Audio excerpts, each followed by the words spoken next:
For that, I'm joined by Errol Southers, a counterterrorism expert with the security firm TAL Global. He recently published a study on the recruitment and radicalization of people. Errol, we'll get to your research in a second, but let's start with today's news. And I want to look at that raid on Enrique Marquez's home. NBC News has learned he bought 2 of the guns in the attack, but so distraught he can't talk to authorities and, in fact, checked himself into a clinic. Reports are that they talked to him, but he couldn't give much detail because he was so distraught.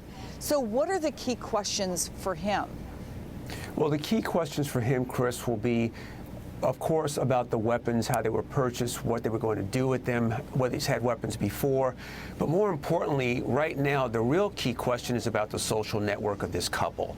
How large is it? Who else did they know? What kinds of conversations did they have? Is there a broader plot? Were there other targets? We really need to get the scope of their relationships and the scope of their plot under wraps here before we can really go forward and get our arms around what's going on. Well, we're also hearing the FBI talk to Farouk's mother for 9 hours, according to the New York Times. She lived in the house with the couple, which has been described as a bomb-making factory. What could she offer? 9 hours for most of us seems like a long time, but what are they looking for? Well, they really want to know what this mother knows about her son. What kinds of things did he say? Did his behavior change? You know, it's not uncommon in some of the attacks we've seen in the past where very, very close family members, despite living in the same residence, don't really know what's going on in the room next door. But she's the best source of this information. They'll also be asking her about associates and other things that may have happened in his life that could have perhaps had this, what we call cognitive opening, where he decided he needed to engage in a violent attack. We talk so much about how this all came together and how none of it, at least big parts of it, don't seem to make sense. Even Director Comey has said that.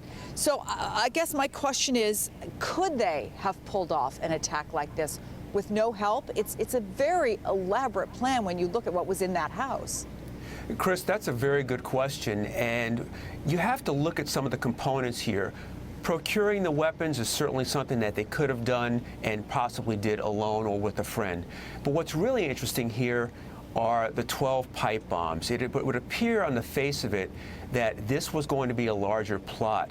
I've spent a lot of time in the Middle East with some experts on bomb making, and in the city of Nablus, where a lot of bomb makers actually are trained, 40% of them have accidents when they're making explosives. So I can't really get my arms around a couple here who's making explosive devices in their garage and were successful enough to not have an accident and make a mistake. So that's another component here.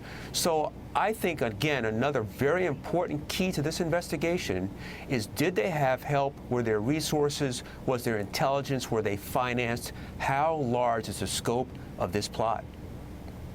And finally, because you've done so much extensive research, Errol, on foreign fighter recruitment, from what you know, from the facts that are out there, are these the type of people who are susceptible to recruitment from terror groups?